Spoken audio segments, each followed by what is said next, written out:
dominant laner due to the changes to the passive stacks. Even against a Badang, I feel like Dairon is going to have a lot of dominance right there. And if you're looking at the overall lanes, it really feels like RRQ are set up to be able to move around the map way earlier, despite Navi having a brawl-ish, maybe level 4-centric ultimate cheese comp. Yeah, they might have to go for like a jawhead here to deal with the GK up front.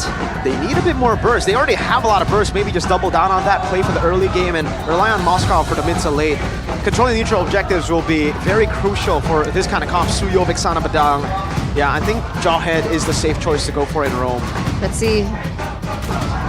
Or Cho. They can actually also still go Cho. All right. What's the answer? It's Cho. Cho. All right. Good call. What do you think, Arashi?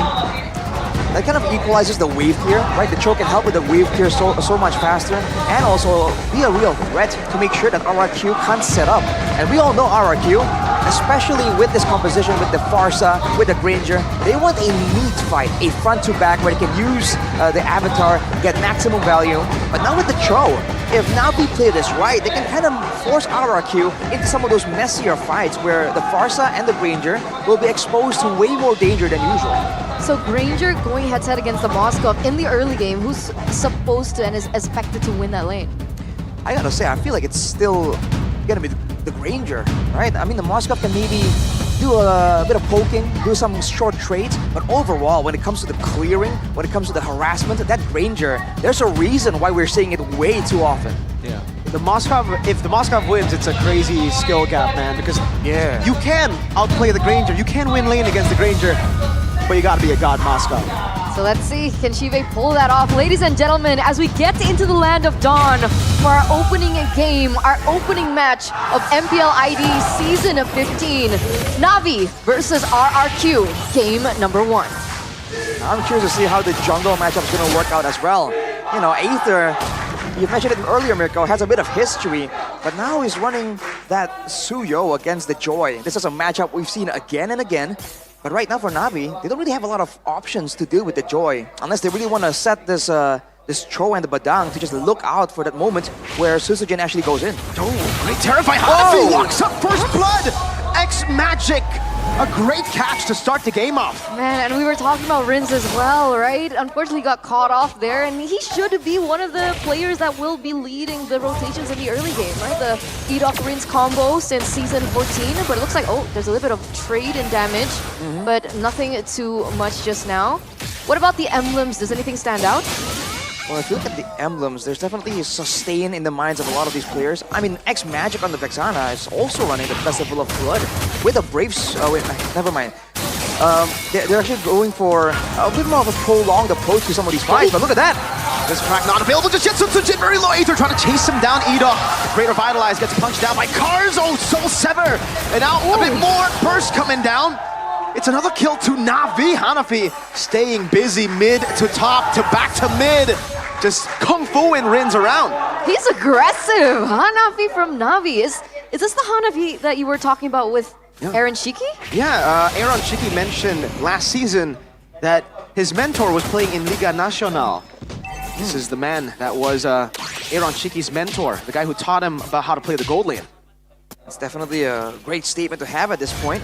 For Navi, they've been able to actually be the aggressors, and each time you can see RRQ trying to rotate, trying to actually have control, but again, the possibility of all the burst damage, all the crowd control is making it difficult. Look at this though. Shive, this might be a solo kill, flicker forward! Shive, one more Spirit of Misery! The SOD not available, almost a statement from Shive.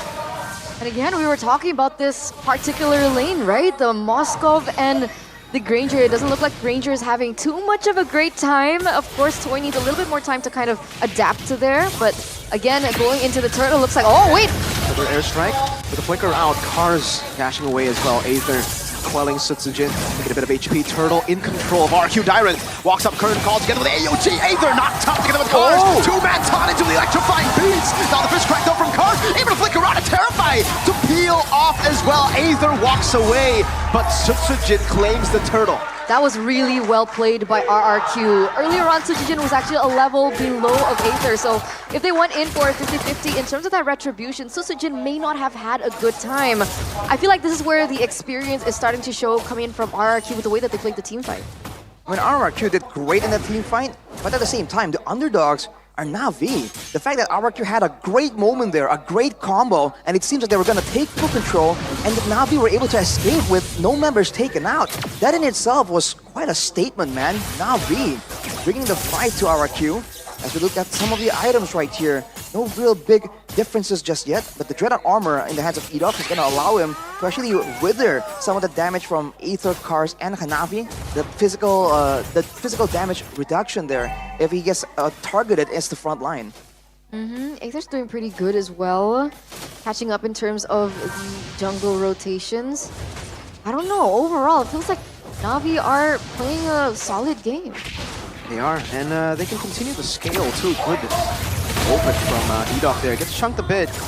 But yeah, speaking of the mid game, Badang has already secured the Thunderbelt, so he's going to be constantly stacking that up on Dairon. It's I don't even think it's possible to stop the Thunderbelt stacks on Badang. It's inevitable. It's only a matter of time at this point, and even earlier you saw that Cars on the Badang was able to actually find a bit of a moment, kind of knock Suchijin, slow down his initial blitz in. And if RRQ wants to really get a decisive win, they have to try and find a way around that, right? This card control is limited, but Navi are using it very efficiently. Not to mention, they still have a lot of damage in the hands of X-Magic. So far, RRQ are itemizing for physical. X-Magic has a lot of damage possibility on that Vexana. Look at Hanafi. Uh-oh. Could be a good position. Gets... Oh, they don't check the push. Suchijin dashes forward. Hanafi gets away from the taunt. Alright, another setup. Oh, what? What? Tori and that solo kill onto Shive. Solo kill. Shive up top. Maybe a bit too much. Then he could shoot. Fist crack coming down. Tyrant. Oh, wait. Eternal Guard too. They all whip. Oh, they're crumbling. Aether taunted up. Electrified beats from Suchijin. No trades on board. Hanafi running away. Suchijin diving in. X-Magic. Taken as the second from Suchijin. SOD Shive with the Spear of Misery too. Suchijin, can he run away? Hanafi walking up. Jikundo dodged away from Suchijin. Jumps back again. Shive will claim the kill. And it will be an equalizer on the board. But take a look at Toy staying busy on the orange buff. 1-for-2 trade in terms of the kill count. RRQ really coming back with that entire team fight going. What happened there, Rashi? Break it down for us. It's RRQ once again getting a great engage using the Avatar of the Guardian.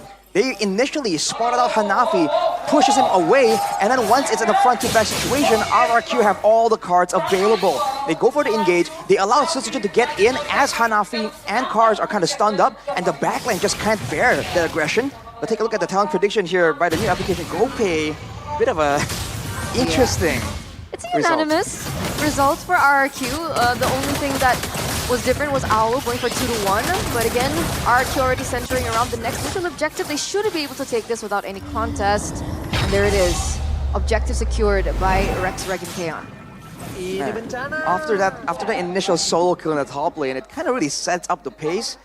RRQ immediately just get all the control. It's almost like a mental blow to Navi, having one of their members out of nowhere taken out. And now they're definitely on the back foot and have to try and maybe go for pickoffs at this point, because in a prolonged team fight, for now at least, RRQ just seems to have so many more tools, right? They have someone that can dive into the backline, they have range to play around with, a decent amount of burst, and sustained damage, even from the roamer, right? The Garakacha has a surprising amount of damage built into the kit. You definitely don't want to go up against a snowballing RRQ with this kind of composition. The whole deal for Navi was, we take the early game, maybe you can turn it around in mid to late, right? With the Granger and Farsa. But also, man, that solo kill, on top of it being immense value for gold and XP for the gold laner, it's also a crazy morale boost, you know? When your gold laner gets a solo kill, the entire team feels it. And we see the instant just translation into their gameplay, right? Navi, good start, but I don't know. I think they need to figure something out right now. They've been doing really well with Hanafi being very active. Wait a second, Dairon. A lot of damage. All good. Purple buff stolen with the red tree. Suchijin claiming it clean, and it's a 2-level lead now for Suchijin. That's not good. Not good for Navi at all, but man, Dairon on that CC is playing absolutely aggressive. He only has the War Axe and the Brute Force Breastplate, so he doesn't have a lot of like solid tank items to really withstand all that damage. But he has no issue just standing in the front line, allowing Edok to stay a bit more elusive, either punishing Hanafi with the taunts, or just setting up for a massive Avatar of the Guardian. This is the game plan that they've been running so far, and Navi hasn't really been able to find a solution just yet. All right. So what do we need to wait for, right? I mean, I talked about Hanafi earlier on. I mean, he needs to stay active the way that he has. He's been doing great so far with opening the map and giving information to his team. Is Shive one of the answers for Navi? Do we need to wait on that Holy Trinity from the Moscow? He's one item away from the Holy Trinity, and if he does get it, I think it's going to be a bit more relevant. With more items, he's also going to be able to actually have more pressure on the opposite side of the map. But so far, the Spear of Destruction is literally a non-factor. RRQ has been able to get a solo kill, has been able to push the wave out. So every single time there's a big engagement, Shive is kind of out of the equation completely. That's unfortunate. And now RRQ have the Lord. They have the first Lord of the game. Do you think they can take down most of the outer turrets, even maybe go in for an inner? Especially with this composition, man. We talked about the range already. There's going to be so many ways for them to, first of all, do damage from far away, and also pressure the members of Navi away using their Avatar of the Guardian. It can be used as a zoning tool, you must remember.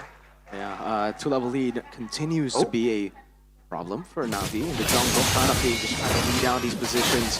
But yeah, I agree with what Arashi said. This is a great siege composition. With the Lord up there, you have another frontliner for then the Granger and for Farsa to just throw down, gun Navi down, and maybe just, I think they might actually be able to, if they get a kill, this is a base turret. Absolutely. And Toy, by the way, is already standing on a Malefic Roar. So any kind of defensive items, the premature defensive items of Navi really won't be relevant right now. Call me for the storm. There you go. The AOG locking either down for the airstrike and the shot from Toy. Now, Hanafi goes in, way the dragon. Wrong member, it's only Edok. Sutsujin walks up, playing the sounds of victory, but they will not be able to end the game just yet. It is a base turret though, something we were expecting. RRQ with the siege comp continuously putting pressure down on Cars and Toy. Efficient on the Death Sonata. That was the first Lord. Exactly. First Lord getting a base turret? Like, that shouldn't be possible. An 8k gold lead now for RRQ. Navi, they're losing control completely of this game. They just don't have the frontliners to really withstand the initial approach from RRQ. And even if they do, then they're going to be forced to use so many resources, like the Face Crack, like the Way of the Dragon, before Sutsujin comes in. So for RRQ, it's just a waiting game. And they're allowing Navi to pick their poison. Do you want to get poked down? Oh, as I say that, that's some damage. Yep. A stun. Oh, what happens to Aether's HP bar? Sutsujin just takes it away. Electrifying beats. Together with what, Toy? Was that Toy's Sky Piercer they got him? He definitely has a Sky Piercer and a BOD at this point. That is so much damage, dude. Toy showing us some magic tricks. And RRQ, they can just keep doing this, right? Take out one guy, rinse and repeat. Go for the objectives. 12 seconds left for Aether to spawn in, and look, yet another ult being opened up here. Look at the poke inside of the base. Another base turret almost taken down. Just so much artillery for RRQ to work with. And for Navi, even defending is a tough job. You have wave clear, but what are you going to do if you use your abilities on wave clear and you get feathered airstrike? I guess that, right? All they can do is just sit in their base right now. But we do see Navi already rotating around the map a little bit. I think they are gaining and looking for some information to strike back, but Gatok's making me nervous. Edok is making me nervous. Shive, are you going to be okay there? Ooh. Oh no! Edok spots him, goes in for the taunt. Shiva's still able to kite away now. It's a 1v1. Edok wants it! He likes those odds. An MM against a tank. Got the catch-up, baby. Feather airstrike, flicker bonus! And the cut down from Edok! Edok once more walks forward. Iron in the back, getting the curtain call. The spear of... No, it was just a knockback there. Toy gets another, and it is an all-out RRQ victory. That's GG, right? 2 members taken down from Navi. A Lord on the way, marching up in the top lane. 16 seconds. Can they hold? Now look at Dyron. He's just walking forward, zoning the whole team. Another turret down in the mid lane. The end looks inevitable. That's a taunt. Oh, Cars goes for it. Fist crack. But falling to the electrifying beat. made by Sun Jin. One last attempt from Shive as he blinks forward, but RRQ make it quick. Game 1, 13 minutes.